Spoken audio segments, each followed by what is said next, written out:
రంగారెడ్డి జిల్లాకు 4 నూతన అగ్నిమాపక వాహనాలను కేటాయించింది ప్రభుత్వం. ఇందులో భాగంగా రాజేంద్రనగర్ ఫైర్ స్టేషన్ కు 2 వాహనాలను కేటాయించింది. కొత్త అగ్నిమాపక వాహనాల్ని ఎమ్మెల్యే ప్రకాష్ గౌడ్, జిల్లా ఫైర్ ఆఫీసర్ మురళీ మనోహర్ రెడ్డి ప్రారంభించారు.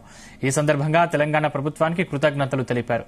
ఈ వాహనాల సహాయంతో మరెన్నో ప్రమాదాల నుంచి ప్రజల్ని కాపాడగలుగుతామని చెప్పారు.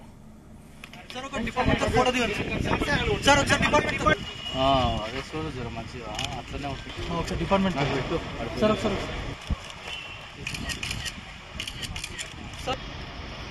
ఓకే.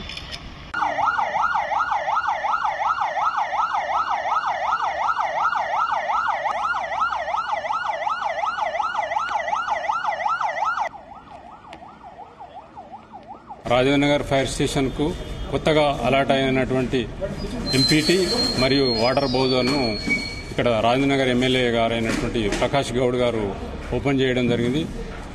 ఈ మనకు రంగారెడ్డి జిల్లాలో 4 కొత్తగా వాహనాలను కేటాయించడం జరిగింది. అందులో 2 రాజేంద్రనగర్కు, ఒకటి షాద్నగర్కు, ఇంకోటి ఎల్బీ నగర్కు కొత్తగా మనం ప్రారంభించుకున్నటువంటి 2023లో ప్రారంభించినటువంటి స్టేషన్లకు అలాట్ చేయడం జరిగింది.